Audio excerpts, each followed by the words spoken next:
If swordsmanship is the art of close combat, how did we end up waging war at a distance, with weapons too complex for any lone hero to master? This is The War Historian, where war is never just about weapons.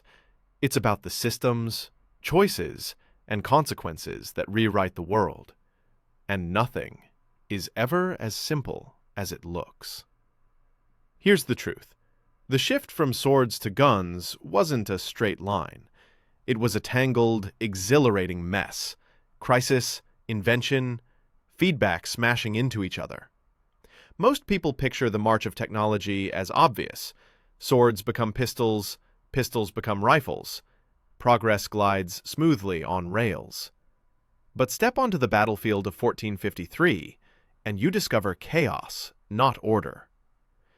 Picture steel-clad European knights, armed with long swords that have ruled continents for centuries. Their swords, 6 hands of gleaming death, are icons. The katana blazes through Japanese legend. The Persian shamshir curves like a flickering flame, each the treasured mark of elite warriors. A knight's blade meant training, blood, loyalty. It meant power. Now imagine them standing alongside men clutching the arquebus, the world's earliest matchlock guns. Gunpowder spits, clouds rush, and suddenly the din of battle is not the ring of steel, but an eruption of fire. Here's what happened next. Swords didn't vanish. Knights fought side by side with musketeers for decades. Sometimes the sword was superior, faster, deadlier, more reliable. Early firearms jammed, misfired, sometimes exploded in the user's hand. In certain wars, commanders begged for swordsmen when their gunmen faltered. History runs in loops and wild reversals, not tidy steps. That march of progress?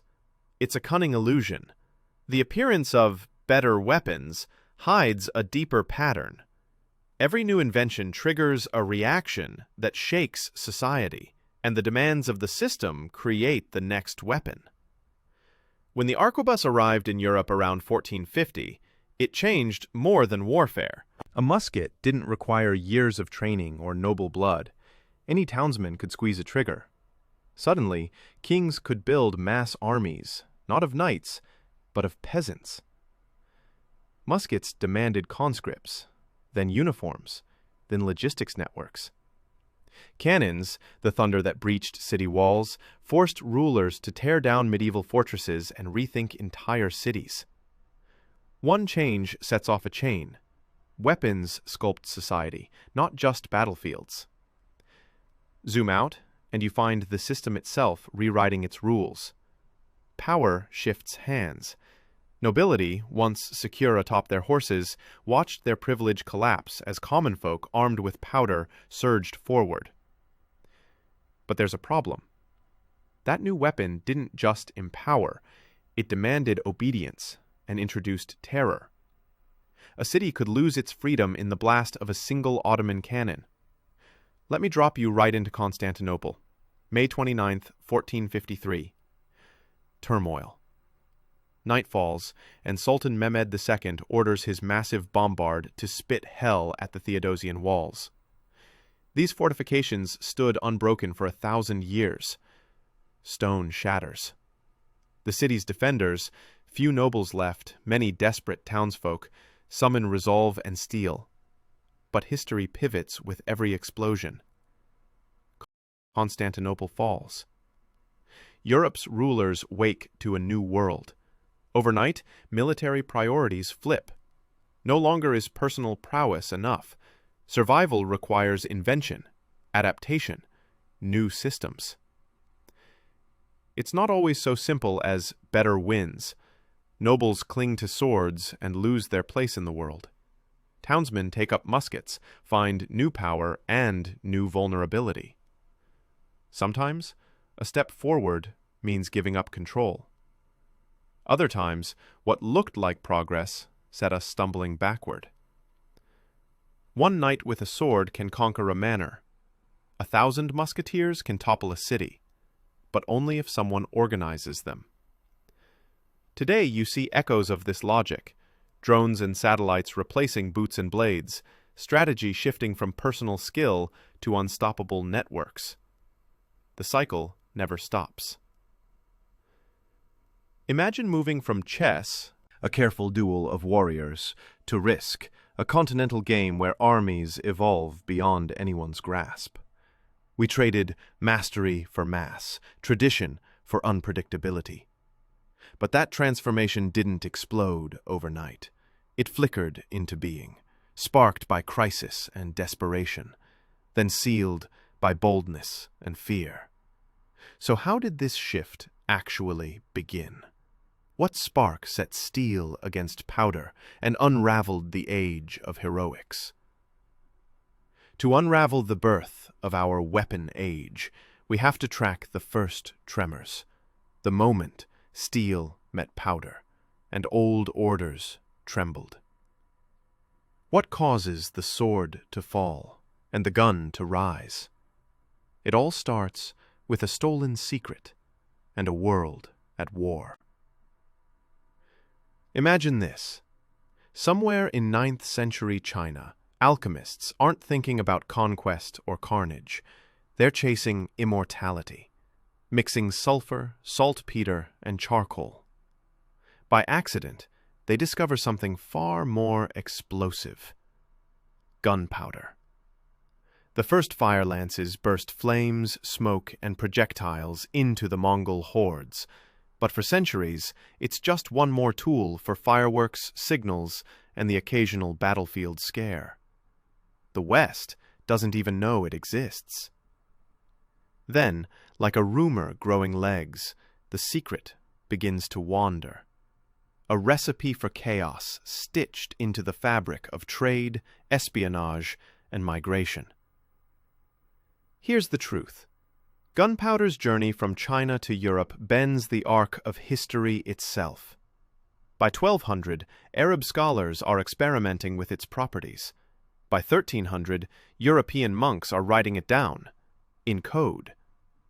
The formula bounces from Marco Polo's roots to the Venetian arsenal, where workers hammer out primitive cannons under the watchful eye of engineers more akin to magicians than soldiers. The pattern is unmistakable. This is not a slow evolution. It's a wildfire. As the secret spreads, so does the shock. The classic image of chivalry, the armored knight, sword gleaming, walls standing firm, is about to collapse. It all comes to a head in 1453. Constantinople, the unconquerable city, surrounds itself with defenses thought to be impenetrable for 1,000 years. But Mehmet II doesn't come with more soldiers. He comes with megatons of psychological terror. Gigantic bombards so massive they need oxen and crews to move. Orban, a Hungarian engineer, invents the basilica cannon, a supergun cast from tons of bronze. Stand inside the city, and you feel the walls shudder. In seconds, centuries of stone and pride crumble under the relentless thunder of gunpowder. The Dardanelles gun, a behemoth, tips the scales. Swords are useless against pure force. When the dust clears, Byzantium is dead. People realize, if a wall can't protect you, tradition is obsolete. But here's what happened next.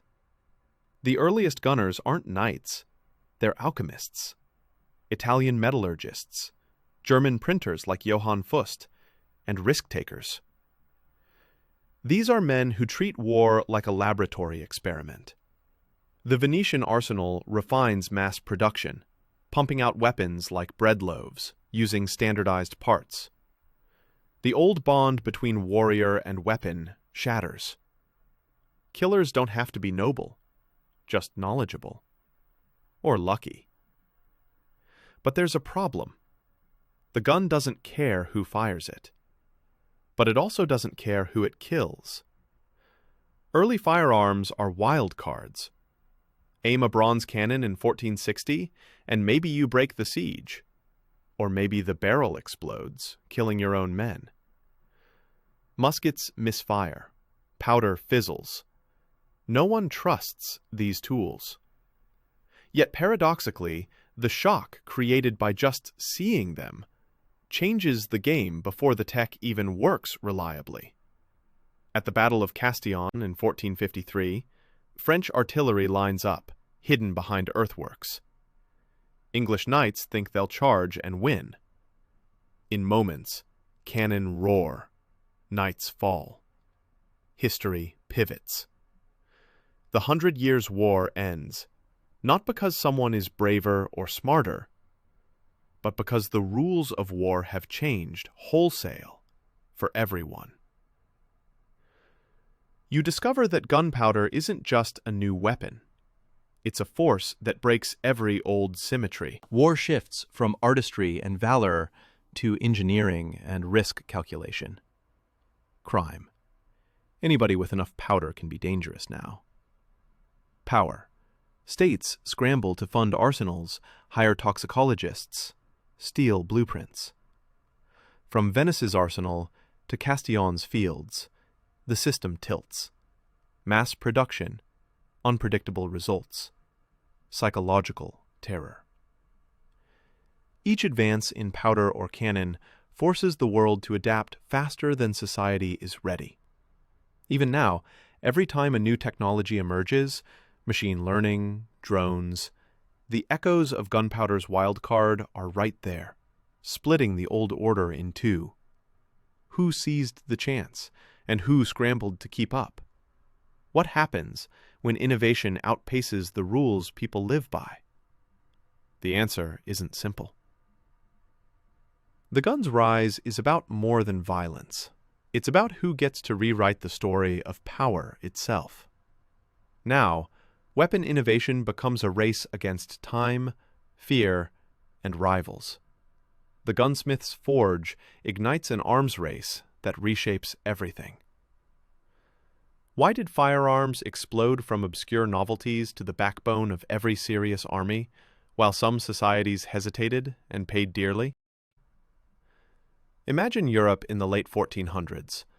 A handful of city-states huddle behind cathedrals and stone walls, clutching swords and longbows, while outside their gates, renegade mercenaries show off battered bronze cannons, black powder flickering in the wind. Suddenly, secrets spread. You see Milanese craftsmen in smoke-filled workshops, trading tips with Nuremberg engineers, working late into the night to perfect the twist of a barrel or the snap of a lock.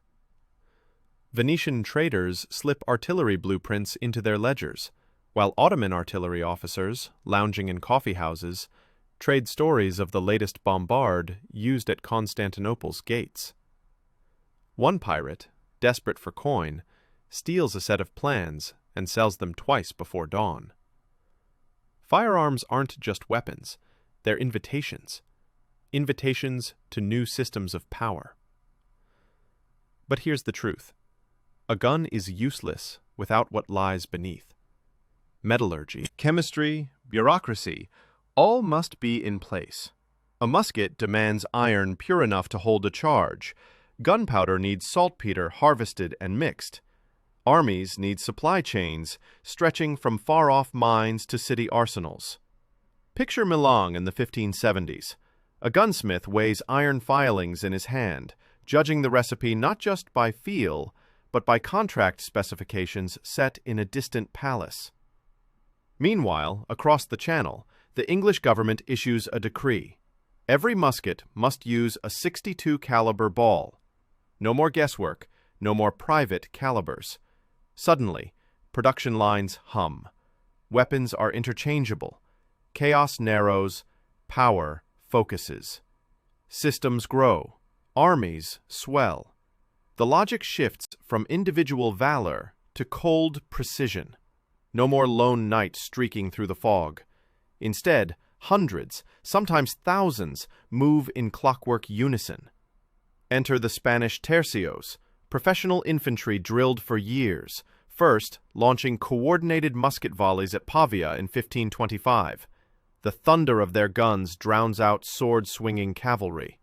In the chaos, discipline matters most. Rows of soldiers raise weapons, fire, reload, step aside, repeat. The enemy tries to charge, but now every yard is a death sentence.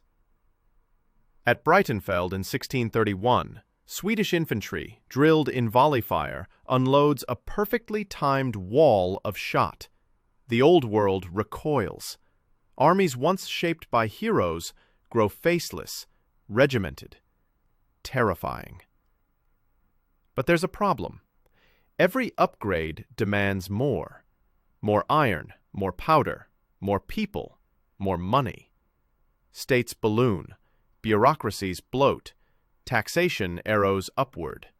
The 30 Years' War erupts in 1618, a tornado of powder and desperation, swallowing fields, towns, entire generations. You witness a peasant village gutted by passing troops, taxes tripling in months, rulers levying every able-bodied man. By 1648, Europe limps from its greatest bloodletting in centuries. Over 8 million are dead or missing. And if you follow the numbers, the cost only accelerates. The more sophisticated the weapon, the more dependent you become on the system behind it. The war historian sees the feedback loop, that endless escalation. A chessboard where every piece must be replaced, one after another. No one can opt out. If you hesitate, if you cling to old swords and armor, you don't just lose battles, you lose your country. What about the holdouts? The truth is, adaptation means survival. Innovations crisscross borders. City-states spy on each other. Pirate secrets rush through the docks. Rulers gamble fortunes on the newest alloy or powder formula. If you pause, even for a generation, your military collapses. The ones who resist, or delay, face catastrophe. Patterns echo into the present. Today's armies measure logistics and bureaucracy as closely as firepower. And, just like then, no one wants to be caught holding a shield when everyone else is firing muskets. So where's the tipping point? What happens when gunpowder is no longer a gamble, but a necessity? How does a society play chess when every move locks them tighter into an arms race they can't control? The answer is lurking on the horizon. The stage is set for a showdown, a single battle, a new siege, and a world forced to decide. Adapt or vanish. One battle can redraw the rules for centuries. Breitenfeld, 1631. Here, the old ways died, and the new was born. Picture it. Swedish gray and blue ranks, peasants turned soldiers by Gustavus Adolphus's iron discipline, standing side by side, muskets cocked. The imperial army, armored and proud, thinks raw numbers and tradition will save them. They're wrong. Smoke blooms as disciplined volleys rattle across the fields near Leipzig, each shot synchronized, no chaos, just a wall of iron and thunder. Then comes the artillery. Not some distant bombardment, but mobile cannons, rolling forward, firing while advancing. Medieval shock and awe, rewritten.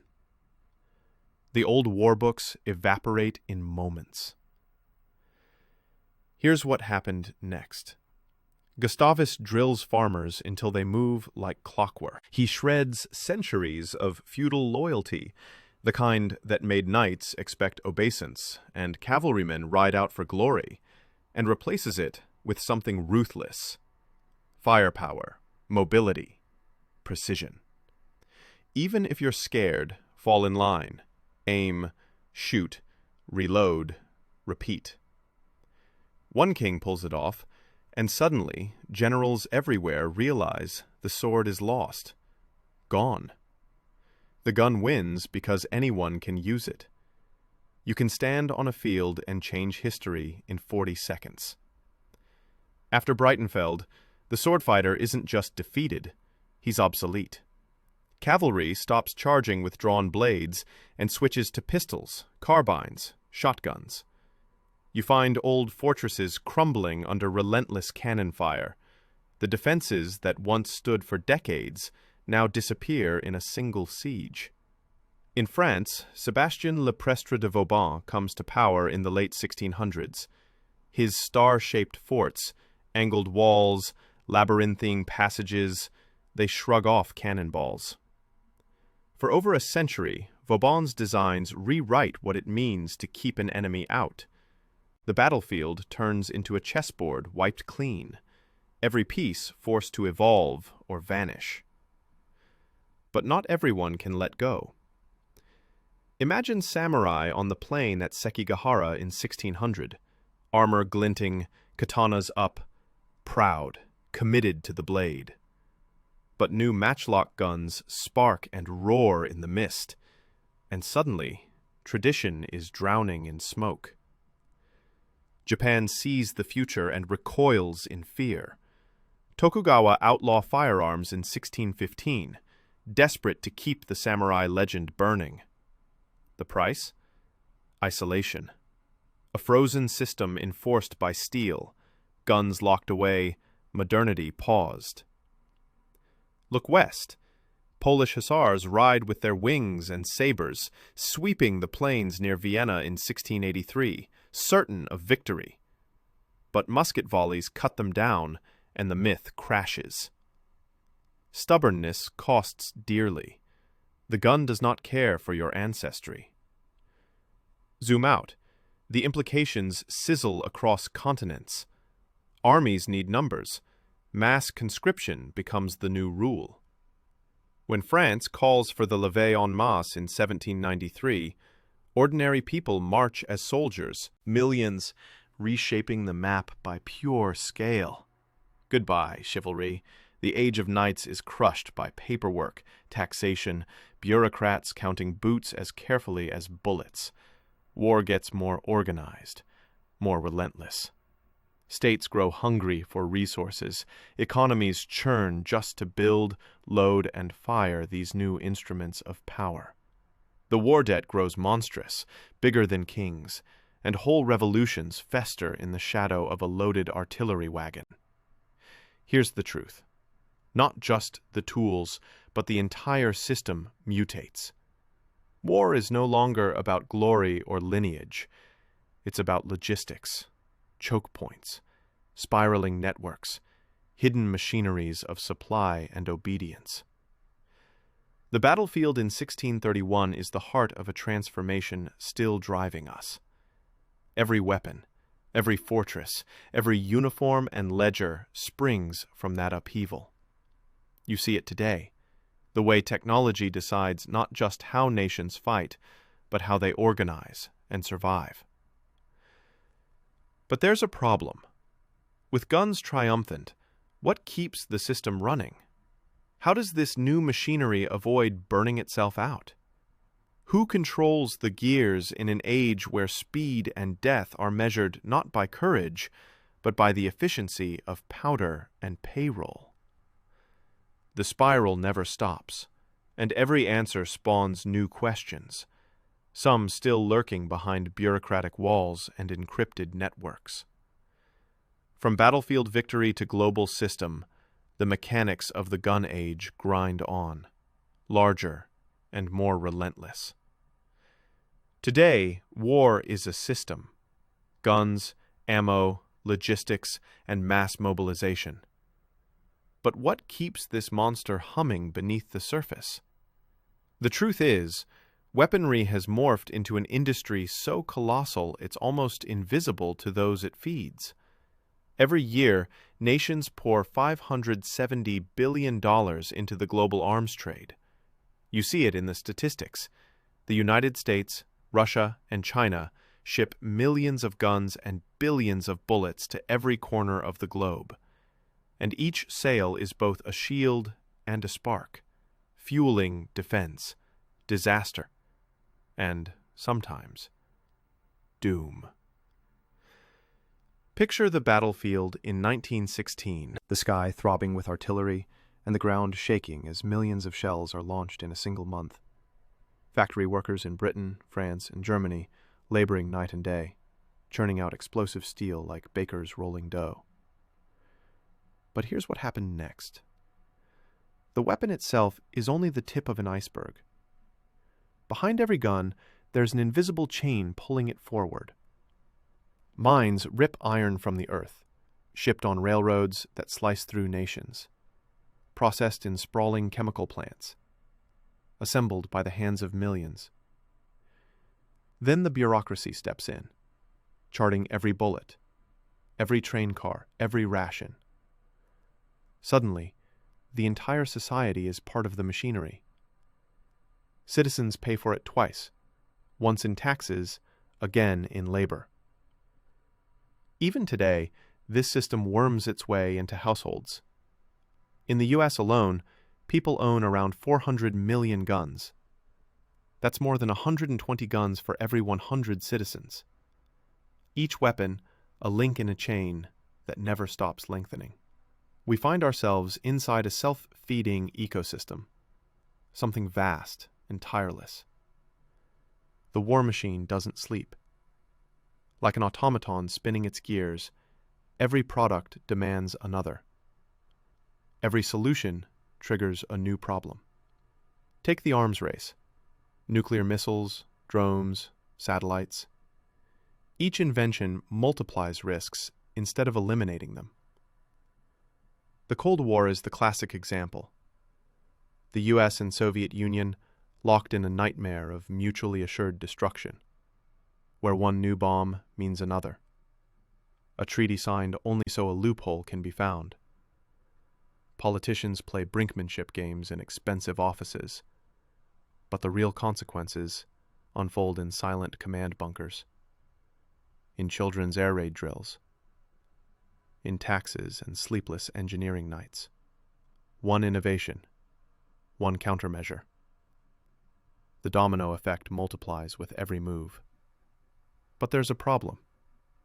The system is built to last, but also, paradoxically, built to break. One loose cog, and the whole machine shudders to a halt. Think of Germany on the Western Front in September 1918. Soldiers wait for shells and ammo that never arrive. Railway networks are bombed, factories sputter, supply lines strangle. Within days, an army that once seemed invincible collapses, a human tide rolling backward under the weight of broken logistics. You discover ammunition doesn't just kill the enemy. Its absence can kill the hope of an army overnight. That same fragility pulses beneath our modern surface. Even now, supply chains stretch around the world, flowing through ports, trucks, and data servers. If disruption strikes, natural disaster, sabotage, politics, stockpiles of bullets and guns can become useless scraps of metal. Suddenly, the system reveals how many lives depend on its constant hum. Stepping back, you see the pattern. The gunpowder cycle is more than noise and fire. It's a living mechanism, fed by the world itself. Raw materials, labor, money, fear. Each one passes through gears, and the outcome shapes not just wars, but the very structures of peace. Who really benefits from this endless circle? Is it the armor-clad general, the factory worker, the politician signing export deals, or the ordinary family with a gun in their closet? And who finds themselves trapped, locked inside a chain that they didn't choose and can't escape? To see the true winners and losers, we must expose the power structure beneath the machine. Who pays? Who profits? And who gets left behind? Not all players profit from the gunpowder game. Behind every boom lies a bust, and the casualties aren't always counted in body bags. Look closely at the world's arsenal. Some walk away richer, while the rest absorb the cost. Bleeding, quite literally, from wounds you can't always see. You hear about Lockheed Martin's record-breaking $60 billion in sales for 2021, and BAE Systems executives congratulating each other over quarterly profit reports. But out of sight, millions of families quietly write the check. The U.S. taxpayer funds an $800 billion defense budget every single year, hoping to buy safety, only to find themselves staring at another ambiguous headline about instability abroad or debt at home. The soldiers and civilians asked to enforce these security dreams, those are the ones collecting the bill, not just with taxes, but years of trauma. Who really profits here? States, arms dealers, and technocrats who shape the policy. The system spreads its risk so thinly across so many citizens, you barely feel your share until it appears as a suicide statistic or a lost future. Meanwhile, gunpowder's promise of protection never quite fulfills itself. Imagine the crowded war rooms in Washington or Moscow, people staring at blinking maps, convinced bigger guns mean thicker armor against chaos. But here's the problem. The logic of security becomes a self-feeding spiral. The Cold War drilled one lesson into global consciousness. More weapons equals more safety. The Cuban Missile Crisis, October 1962. You hear clocks ticking, see nervous hands trembling over red telephones. America and the Soviet Union each believe their nuclear arsenals make them untouchable. Yet one misreading nearly ignites the end of civilization. Safety was a mirage, a single reconnaissance flight, an ambiguous signal, and suddenly the entire planet trembles on the brink. The escalation wasn't accidental. It was baked into the very doctrine. And still, the lesson rarely sticks. History's casino is always open. The House, governments, contractors, the political class, always wins, making the rules and changing the chips. Everyone else plays with their hopes, their earnings, their sons and daughters. Think back to Napoleon's armies, 1812. 2.6 million French conscripts march across Europe, armed not with knightly swords, but with muskets and cannons churned out by new factories. The old feudal order collapses. No more noble warriors dictating peace or war. Now, the masses bear arms. But here's what happened next. Industrialists and generals rise, new elites running the show from behind ledgers and bureaucratic desks. After World War II, the generals hand off authority to civilian managers, arms technocrats, unaccountable bureaucrats.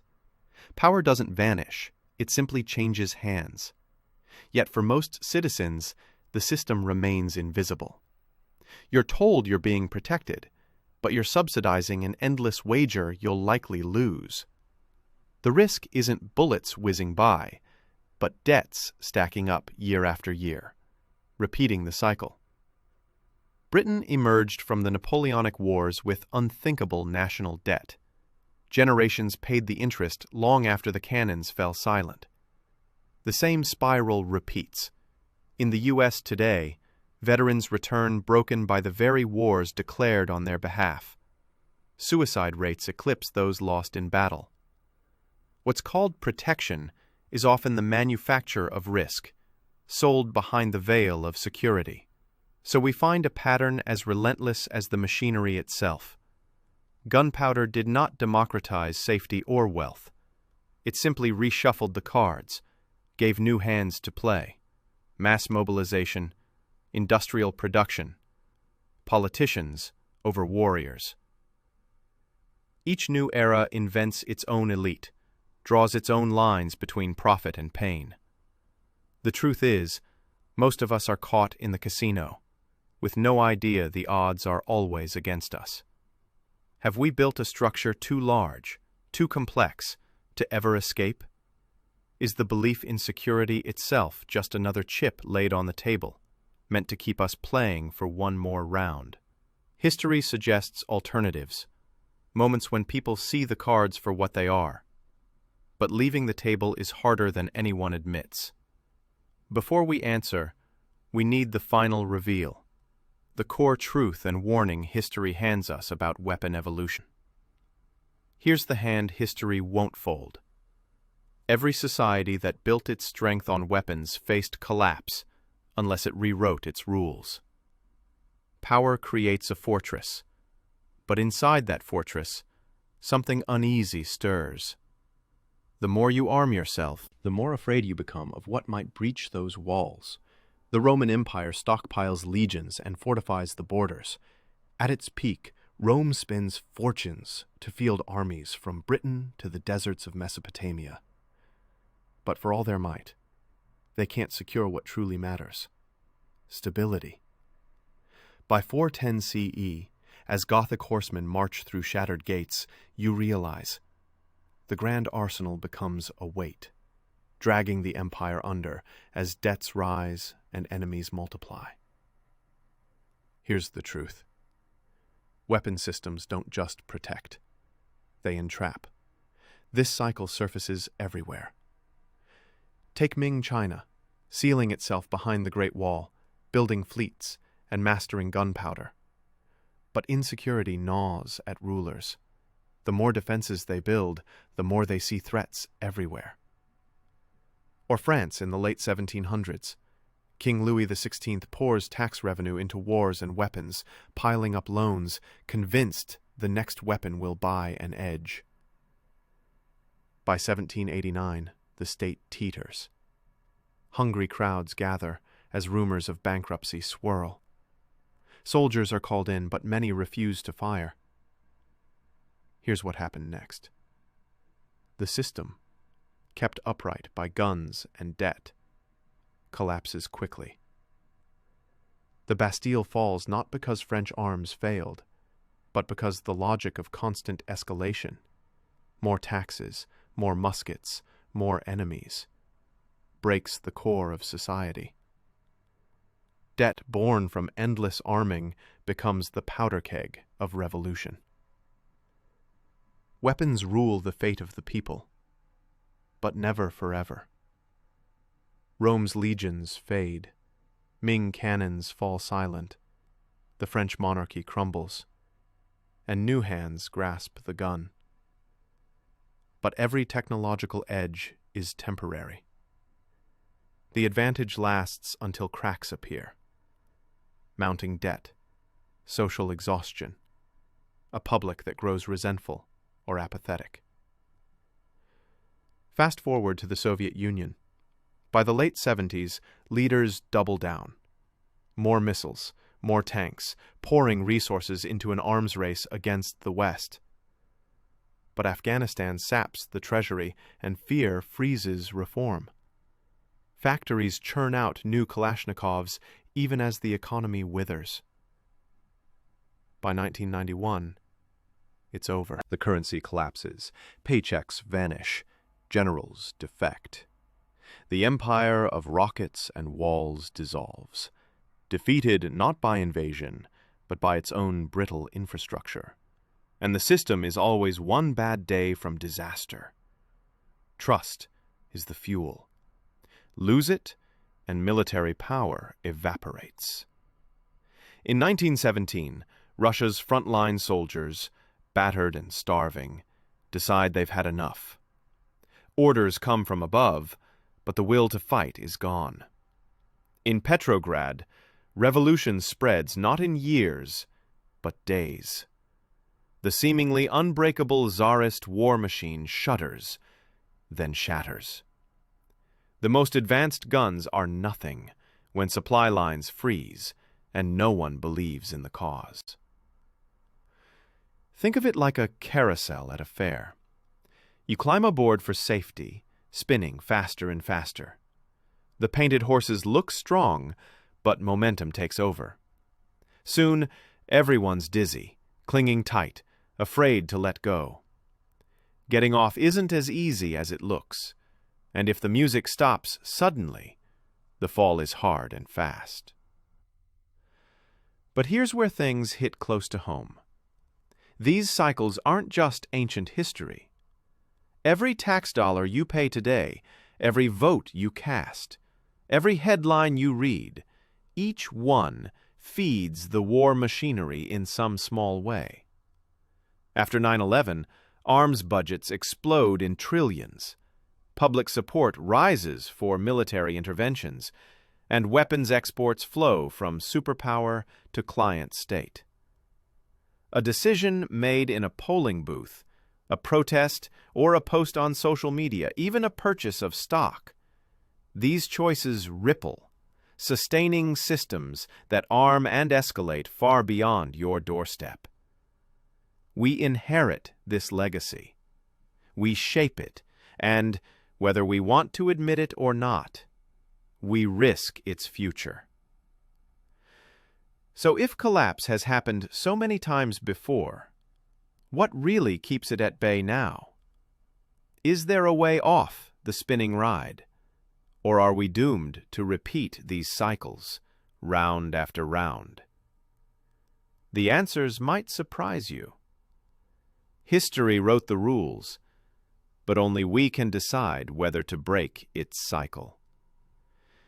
If this gave you a new perspective, hit subscribe. History has the answers.